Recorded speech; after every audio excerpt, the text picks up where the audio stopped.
going on, guys? Welcome back to From the Red Carpet. On today's episode, we get a first look at James Gunn's DCU, some BioShock news, and some news regarding Friday the 13th. So stick around, and we'll dive right in.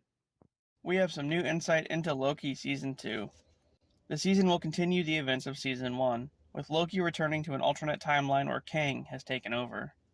Hence why at the end of Season 1, Mobius didn't even know who Loki was. The season will feature an older variant of Sylvie who is trying to undo the wrongs her variants have done throughout time. But she's not the main villain. That spot is held for yet another Kang. The Kang variant we'll see in Season 2 will be an inventor from the past. In the series, he will look to buy stuff from people to affect the future, and Loki will try to stop him.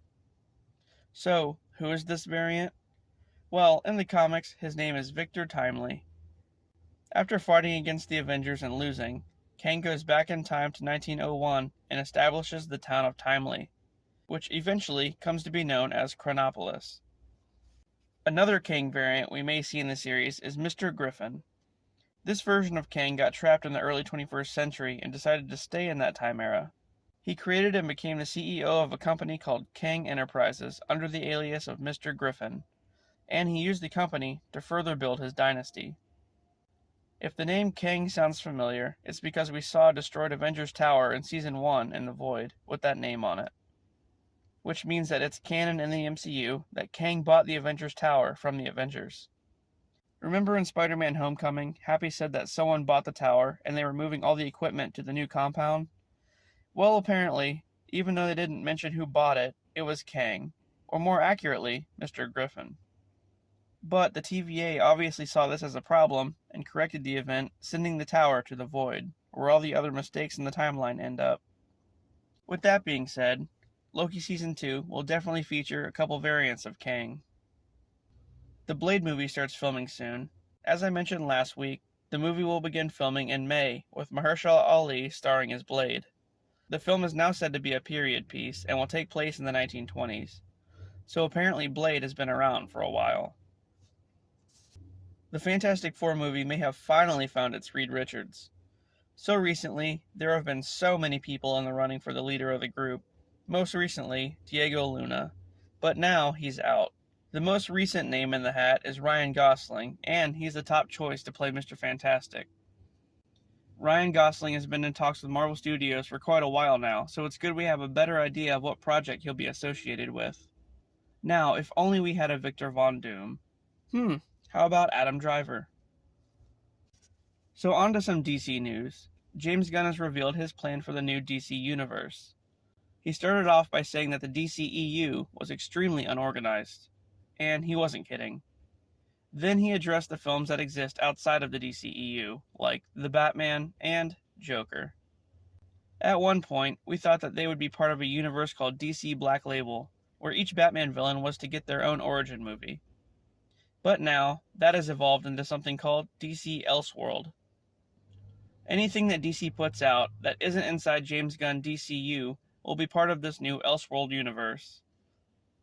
Gunn then goes on to say that there are 4 projects left over from the DCEU that will still be canon: Shazam! Fury of the Gods, The Flash, Blue Beetle, and Aquaman Lost Kingdom.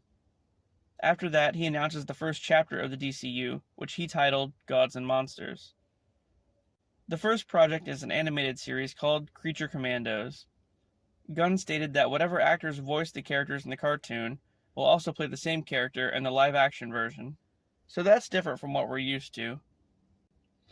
Creature Commandos takes place during World War II, where US scientists experimented on human soldiers in what they called Project M, and turned them all into various monsters to fight against the Nazis. That already sounds pretty wild. Next up, we're getting a live-action Amanda Waller series that is said to tie into Peacemaker Season 2. Viola Davis will return as Waller. After that, we're getting a Superman reboot, which will start us on the path to a new Justice League movie. There's no news for casting just yet, but Superman is set to release on July 11th, 2025. Next is an animated series called Lanterns, which will be about, well, the Green Lanterns. The series will feature both Hal Jordan and Jon Stewart, and it's said to be a detective-type show with both Jordan and Stewart watching over Earth. The series will deal with a mystery that will tie into the bigger plot of the DCU. The Authority is getting a movie as well. The Authority is a comic by Wildstorm Comics about a superhero team who think the world is broken and vow to fix it, who as of now will be incorporated into the DCU. We're getting a TV series about Themyscira called Paradise Lost. It's said to have a very Game of Thrones feel and serve as the introduction to Wonder Woman in the DCU. After that, we're getting Batman Brave and the Bold, but no, not the cartoon. This is a live-action movie. The film will introduce Batman to the DCU and also feature his son Damian Wayne as Robin. Following Batman, we're getting a Booster Gold TV series. And then a Supergirl film called Supergirl, Woman of Tomorrow, which will show the origin of Supergirl on Krypton and how she becomes, well, the Woman of Tomorrow. And I can only assume Sasha Calle is going to return as the character. Finally, we're getting a horror film about Swamp Thing. And yeah, that pretty much sums up Chapter 1 of James Gunn's DCU. So, in addition to the Crystal Lake series that we'll be getting soon, Sean S. Cunningham is working on an actual Friday the 13th reboot that will be going to theaters. Yep, you heard me correctly. We're getting a Friday the 13th movie. Director Jeremy Weiss, who was working with Sean Cunningham on a new film called The Night Driver, pitched an idea for a reboot of Friday the 13th. I'm not sure what all it entailed, but Sean gave it the green light as long as he can be involved. The worst case scenario here, if they aren't able to do a reboot, they may just do another sequel, since Cunningham has all the rights to adult Jason anyway. But I guess we'll have to wait and see. Lastly guys, a bit of BioShock movie news for you. So as we know, the BioShock movie will be put out on Netflix, long after its video game counterpart was released. This is all well and good among die-hard BioShock fans like myself. At least we're finally getting a movie. A while ago I spoke about how the director plans on staying true to the source material, which is very crucial when it comes to doing a video game adaptation like this one. However, this week I'm going to talk about the cast. Now, this is fairly new, so take it with a grain of salt, but it looks like we might have our Jack.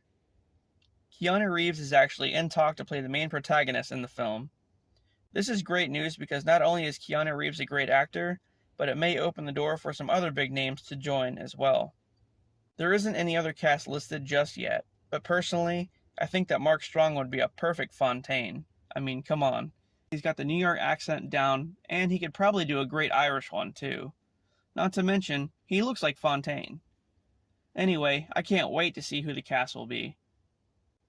Well guys, that does it for another episode of From the Red Carpet.